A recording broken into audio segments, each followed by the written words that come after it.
Hi guys, and welcome back to another episode of Rebuilding Stockport County. On the page, words, what are words?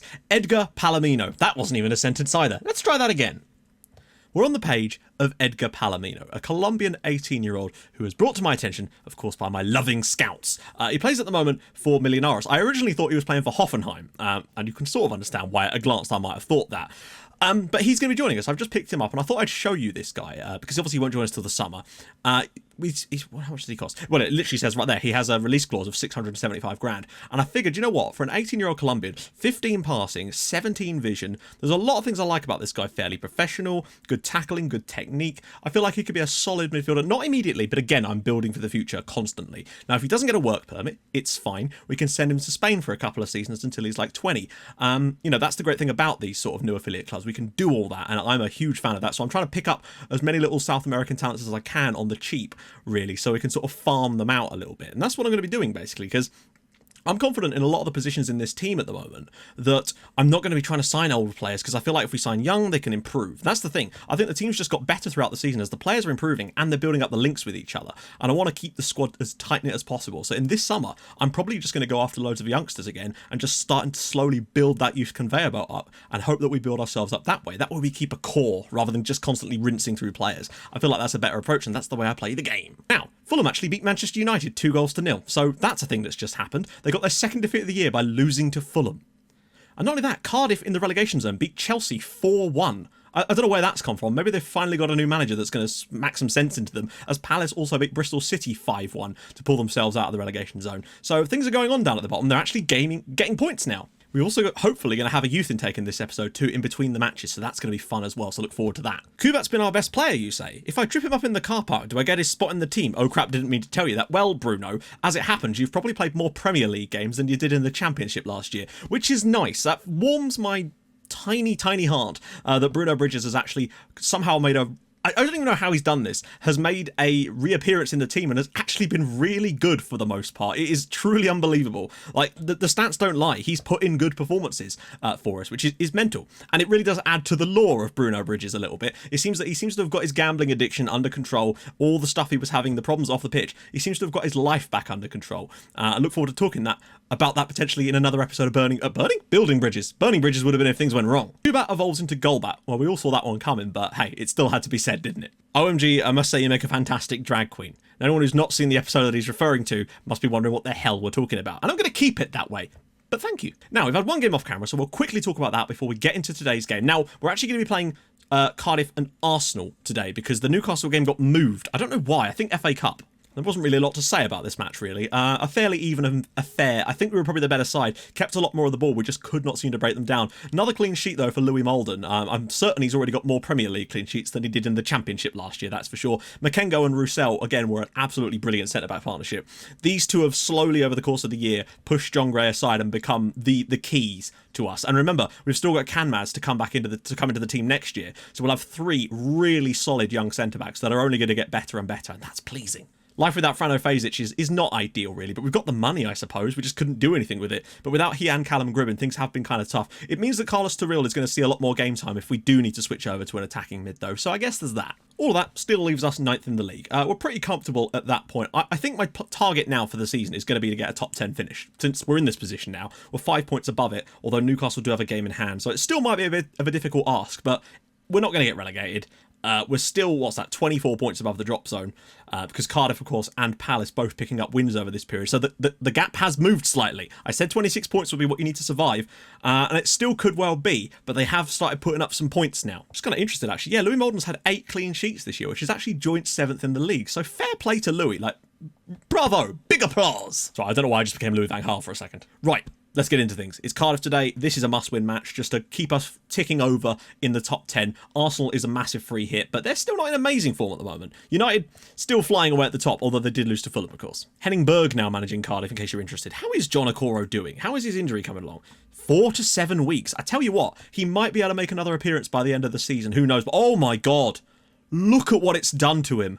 I mean, that is devastating, isn't it? It feels like that has quite completely ruined John Okoro's entire career at the moment, and that is such a sad thing to say. So Cardiff playing a 4-4-2, and Dye's the man we'll go after. That's fine. And Brown as well, because he's going to cut inside. Relatively straightforward. As for the actual squad itself, just on a quick pick there.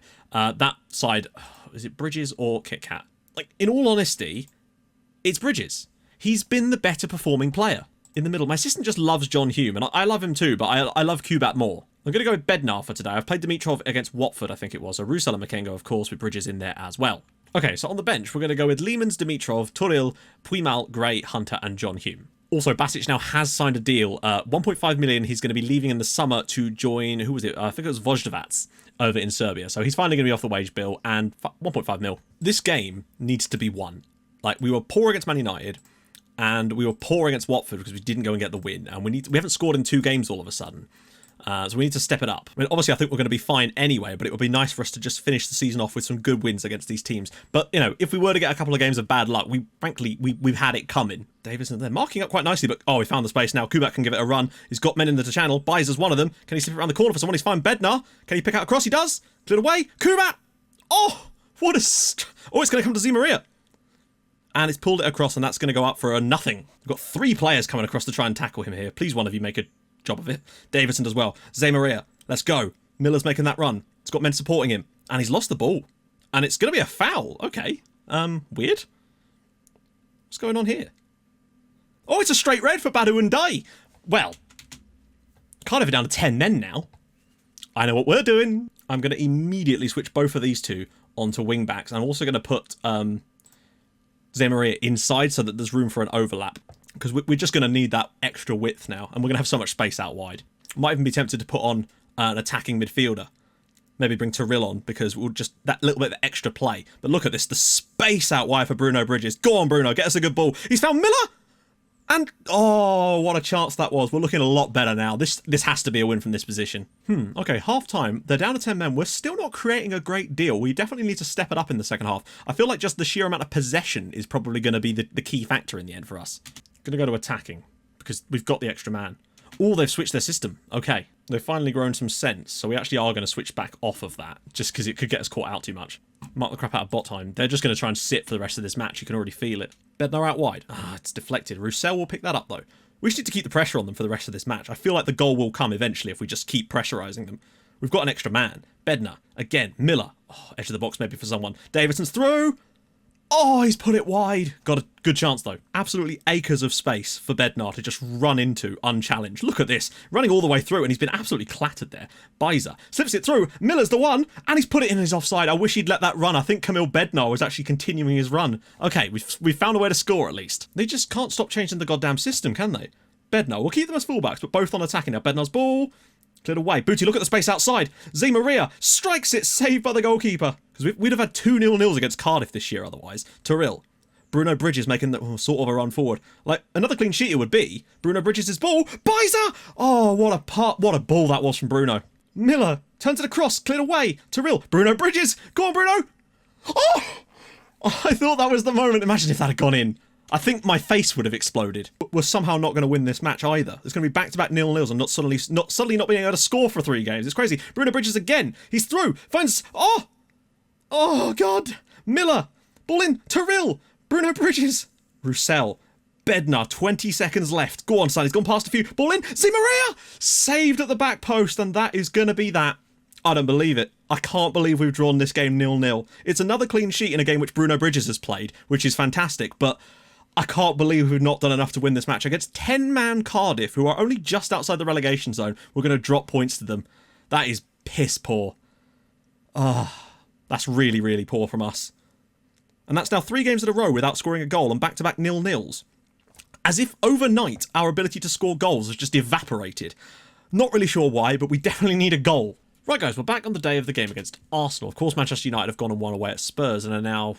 still only like 12 points. No, wait, tell a lie. That's 22 points clear. They've suddenly gone now. Honestly, it really does feel like that loss to Manchester United just completely killed the momentum and the confidence, and we've now not scored for 3 matches. It's mental how a tiny bit of morale can just get completely messed up like that. And you wouldn't think that losing at the league leaders, who it would affect the morale that badly, but it really does seem to have. There's also not been a youth intake yet, which is kind of annoying. So I might be able to put it on the end of the video. I'll go up towards the next game, towards the end of the video, and see if it's there.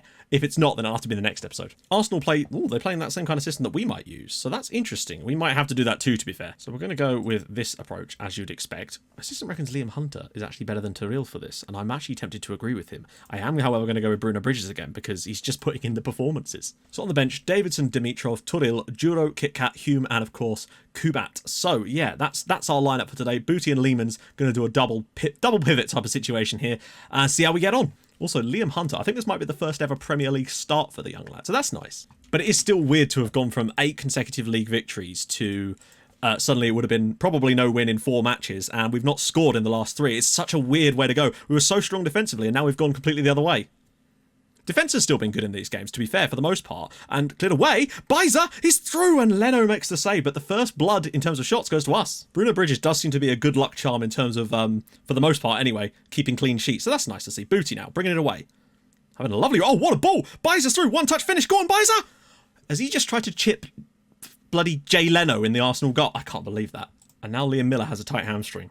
I know we shouldn't, but I cannot afford to get him seriously injured. I'm going to move... Hunter out wide and bring in Turil in the middle. Hunter can play there. Oh, really? Potential thigh injury. I was literally taking him off. It's buggered us. Shite. That's not good. That's the thing. I always still feel like the one player we cannot afford to lose is Liam Miller. Now, I feel like we've already got enough points on the board to not get relegated, but this could be a really tough end of the season if Liam Miller's going to be out for some time, particularly if that's like a pulled hamstring. That's like 6 weeks. We've actually had the 2 best chances in this match, and are still looking pretty solid. Never mind. Marcus Senesi scores with Arsenal's first shot on target. That's a bit annoying. We've actually been pretty solid so far, created some good chances, kept the ball well. I don't think this game is over yet if we keep creating chances, but that was too easy for him. Getting across at the near post, nothing Louis Molden can do about that. Lehman's. It's still only 1-0. There's still a chance. Oh, Bednar into space. Can he find a cross? He does. Zé Maria, yes! Stockport 1, Arsenal 1 here at Edgeley Park. We are level. Zé Maria with his 6th goal of the year. He has been fantastic this last few periods. And we've scored a goal. This is wonderful from Camille Bednar as well. Just getting into that space. He sees exactly where he wants to put this, whips it across the corridor of uncertainty, and there, on the half volley, is Zé Maria for his 6th of the year. And Camille Bednar, what a pass that is. 1-1. Let's keep going. Mativenko, oh god, they've got space on the edge of the box. No, we've covered the ground quite nicely there, although... Good tackle, Torreira, don't let him shoot. Great save, cleared away by Bruno Bridges. But as unlikely as it would be, we've... Oh dear, that's bad, that's really bad. Get across here, lads, get a tackle in somebody. Iwobi, that's better. Or at least getting men back into the right spots. Oh, there's nobody there. Oh, Christian Renard, that's so annoying. We had 3 players in and around that area to try and get a header or something there, and somehow he's able to score there. Matvienko. Bruno Bridges, I think, gets a bit caught out here. I don't know who, actually. I think that was Zé Maria. But there's enough players around the guy here. He's managed to get round... none of the 3 of them even jump for it. Turil. He's got the option of Dimitrov. Can he whip a ball back across? It's a tough one. Juro's header saved by Leno. Oh, we've created the best chances in the game. Torreira, edge of the box. Somebody get out to him. Oh, God. Oh, it was Raheem Sterling. I just thought it was that guy who's got the same surname that actually plays for Arsenal. But no, it's Raheem Sterling who scores for Arsenal, makes it 3-1 from a set piece. It's a bit disappointing, but we had to push for it. That's not good defending from a set piece, though, to allow that situation. That's 2 goals from a corner Arsenal have got today. Go on, a very, very late one, maybe. Dimitrov's ball. Lehman's, no. And Bruno Bridges does well there. He's not been our good luck charm today, though, unfortunately. Renard, and that's going to be it. Stockport 1, Arsenal 3. Honestly, I feel like we still did all right. We created good opportunities, just couldn't put them in. Arsenal mostly had shots from range, and the 2 goals from set pieces. It's on another day it could have maybe happened, but we were still okay, and we kept the scoreline down-ish. Apparently we've also avoided relegation from the league, just to give you an idea of how bad those teams down there are. Here we go. Right. Following candidates have been promoted to our youth team, we've got every reason to be excited about Mick Leach-Smith. Most gifted players to come through the youth ranks in recent years. I'd also like to think I have a notable influence in Stephen Fury. No golden generation stuff, so I don't think we've got a great one here. Let's have a gander. Anyone at all? Oh, hello. So Mick Leach-Smith, really. I mean, it's got to be. Thomas Winterbottom, lovely old name. Anyone else? Morgan Waring, Stephen Fury. I mean, he's not good, is he? No amazing names there. Okay, let's go for Mick Leach-Smith. He's our best bet. He's our best player that we've got through. He's a right back as well. He's playing in Bruno Bridges' place. He's not great, is he? I mean, what would we do? We have fullback support for this role. Crossing and dribbling isn't amazing. Marking, passing. He's got good tackling. He's not particularly tall either. He's okay, natural fitness. Very brave, but he's not amazing. I feel like there's definitely something we could get out of this guy, but He's certainly not going to be a world beater, is he? But hey, Mick Leach-Smith, the standout candidate from our youth intake this year.